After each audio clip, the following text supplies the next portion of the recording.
What's poppin'? Real Ones web exclusive. I am Logan Murdoch. That is Howard Beck. We are here to tell you if your playoff team is real or fake. Now, can't have a conversation about real or fake if we don't include the Los Angeles Clippers in that discussion. The Clippers are among the most interesting, enigmatic teams of this season, right? Where let's just paint the picture. They traded for James Harden, which was a head scratcher in the moment. Nobody really, it didn't feel like they needed a James Harden in the fold, but then he came into the fold. Russ goes to the bench. James Harden really powers this team to one of the best runs of the season. And then the All-Star break happens, and this team has been called soft as their identity by their coach, Ty Lue, in recent weeks. Based on this post-All-Star game slide, can we reasonably expect this team to find the magic that they have displayed in spurts throughout this time?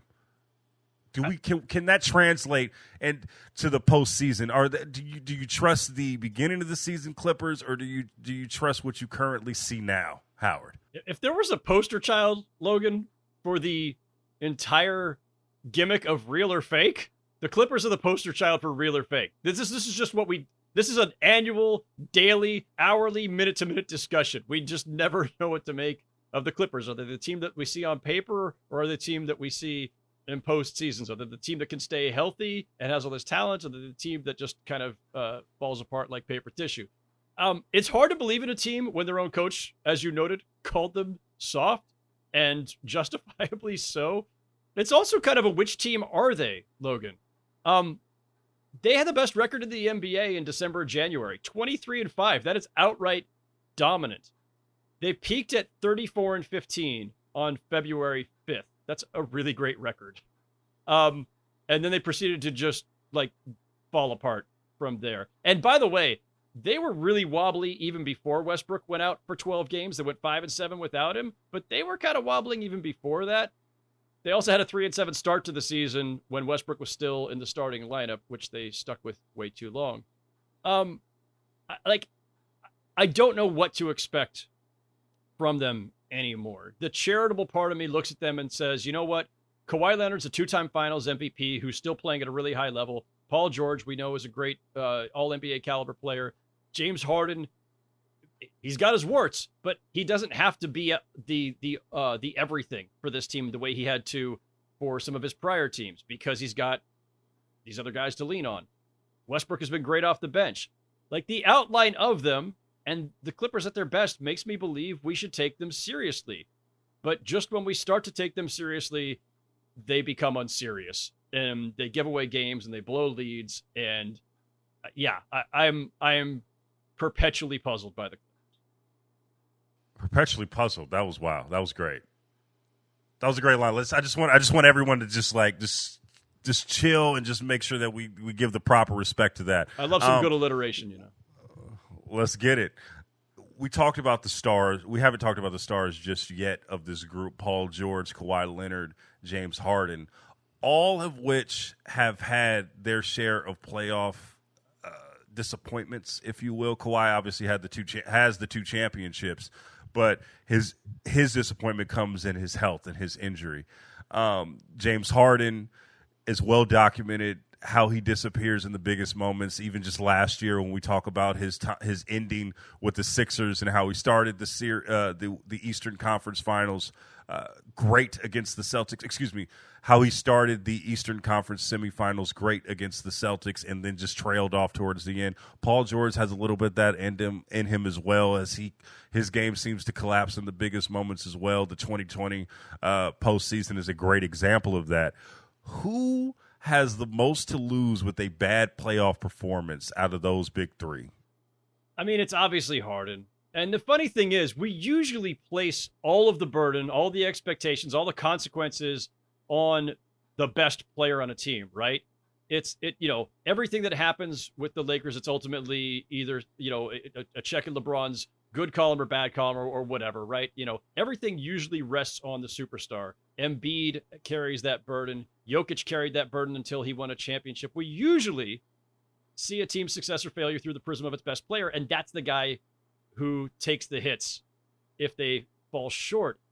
But Kawhi Leonard has 2 finals MVPs, and Kawhi Leonard's also, had a hard time staying healthy. So I feel like we semi-justifiably take the pressure off of him. Like, if the Clippers don't make it, we're still going to remember him as a guy who took both the Spurs and the Raptors to the championship. Whereas James Harden has been a regular season MVP and All-NBA, All-Star, scoring titles, everything except a championship. And the only finals he made was as a 6th man with the Thunder 1,000 years ago. So yeah, there's more pressure to an extent on James Harden, even though it's not his team, even though he's at best the 3rd most important player on this team. But if they fail, it's just going to cement further, and especially if they fail with Harden coming up short, it's just going to further cement all the beliefs or impressions of Harden that we already have. I will say, as a caveat, though, if James Harden is playing at his best in the context of this team, right, which means being the consummate playmaker, getting guys great shots, he doesn't have to score 25. If it's 16 or 18, but he's got like 10 or 12 assists and he's shooting a good percentage and all that, then I don't think it should be that much on him, because his role with this team is just fundamentally different. And I think if the Clippers fail to, say, get out of the first round, or even if they fail in the second round, but Harden is playing his role with this team to its hilt, I don't think it would be fair to put too much on him. It's tough because James Harden's game, I wouldn't say it's fallen off a cliff after the All-Star weekend, but it hasn't been great. His shooting percentage is down. His three-point percentage is down. He's playing better defense on his own teammates than against the opponent, which is so wild. But Harden is a great case study for the roster at large right now, because there's so much uncertainty beyond this season with this group, right? Of the big 3, Kawhi is the only one that has signed an extension beyond this season. Paul George has yet to sign that extension. James Harden will be a free agent this summer. What would a bad loss mean for this Clippers team going into the summer of uncertainty, even as they enter a new building, which has been the crown jewel of Steve Ballmer's ownership right now? They're about to go into the Intuit Dome in Inglewood. They want to make sure that they have star power going into that. But a bad playoff loss, which we will get to our predictions in a second, could be pretty catastrophic for this team, especially with their age. We talked about this in previous pod episodes. How big do you think that this postseason is for the future of the Clippers right now?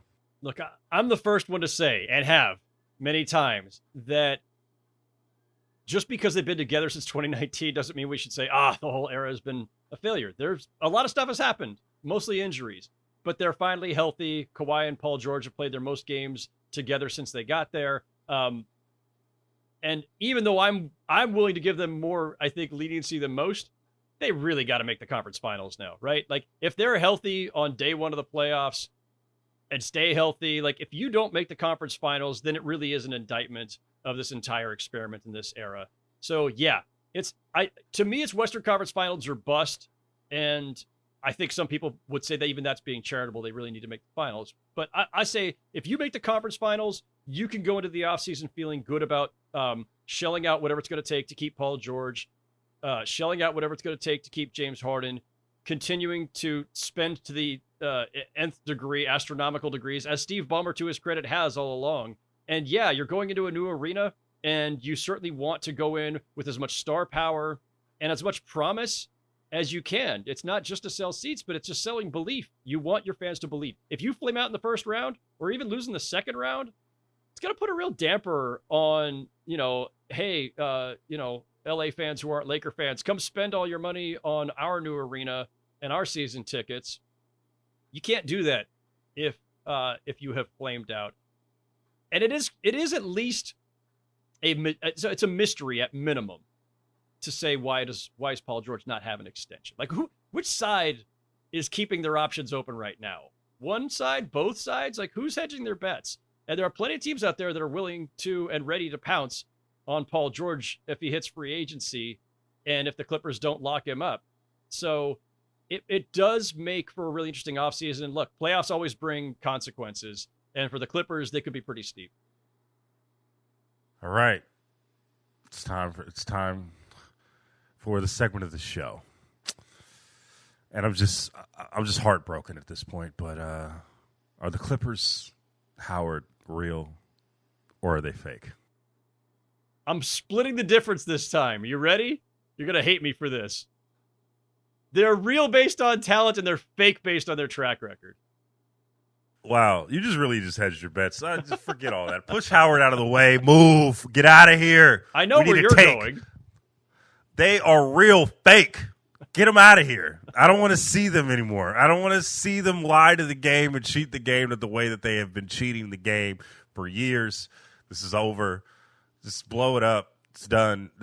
I think this could end really catastrophically, Howard. I don't think that this is going to end well. I think that and this is just something that's been the Clippers' MO, not only during this iteration of the Clippers, but previous iterations. Every time they go to the playoffs, they have collapsed. But I think with this one, it's been a special kind of disappointment because every single year, the national pundits and local pundits alike have always put the Clippers on some sort of pedestal every year, despite the fact that they have done nothing and have no championships to show for it, despite the talent that they have had. I'm sick of it. Good riddance. Real fake.